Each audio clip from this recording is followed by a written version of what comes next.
All right, we're here at my tiny worm bin that we just started about 20 days ago. And this 3-gallon worm bin began with about 500 worms when we started it out. And we gave it just a little feeding, and then we checked on it 6 days later. We gave it a slightly bigger feeding with more strawberry tops, a couple pieces of lettuce, a small piece of banana peel, some raspberries, and we added amendments for the first time. So one of the things I want to do is check and see if they've eaten everything. And I also want to check on the moisture level because a brand new bin can tend to get a little bit dry. And as you can see on the edges, it is dry. So we're going to keep adding moistened bedding in here. Look at that. We've got a great worm right there. And I'm not seeing any of the food. I fed right down the middle.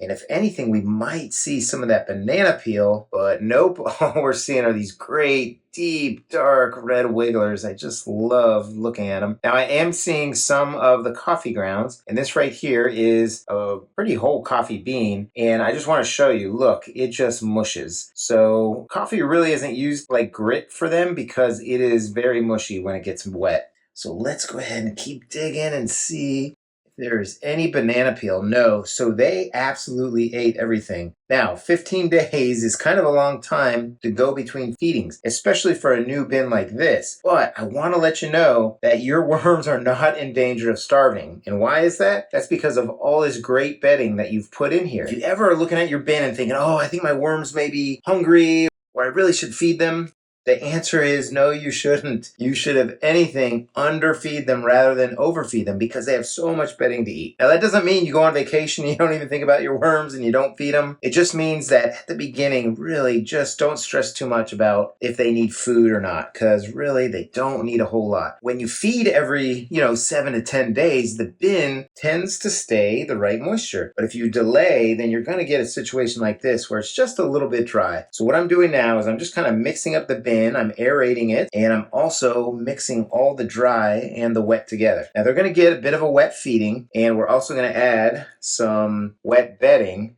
but I'm sorry, I just got to stop and look at them. They are fantastic. They are extremely healthy.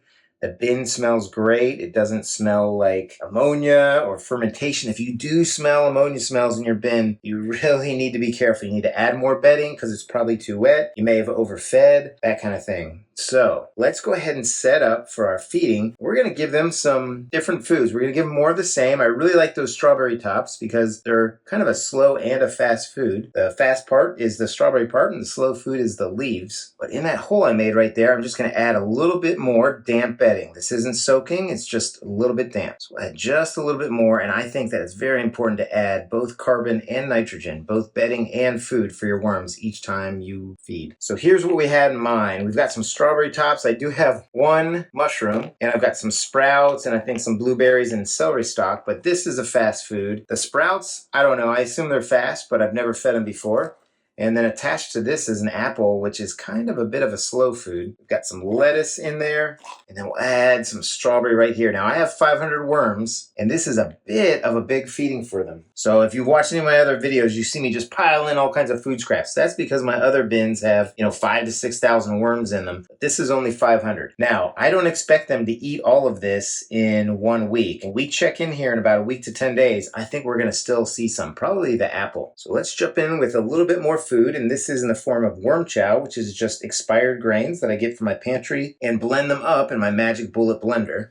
And then we'll add a little bit of coffee, same thing, just another food source for them, and just another way for me to get rid of coffee grounds without having them go to the landfill and have them put their nutrients into my worms' bellies and my garden. And then finally we'll add just a little bit of grit, and this is ground up eggshells that, again, I use my magic bullet blender to make them really small, almost powder-like. So now we're just going to cover up our feeding with all this nice damp bedding and still have a little bit that's dry. But we're going to put that newspaper back on and that piece of plastic, and that helps to keep the moisture in, especially on a new bin. Now, this bin is my only bin that does not drain, so I'm very careful with how much moisture goes into it. And certainly at the beginning of a bin's life, it stays drier, and then at the end, it really gets swamped if you're not careful. So with this bin in particular, always watching the moisture. And I try to make sure that the bedding is damp, but not soaking, and certainly not pooling in the bottom. So down goes our little piece of newspaper right here. Oops. And then we'll put in our plastic, which helps seal in the moisture. So I hope you're having a great day. I hope your worm bins are doing great. So happy vermicomposting, everybody. Take care now.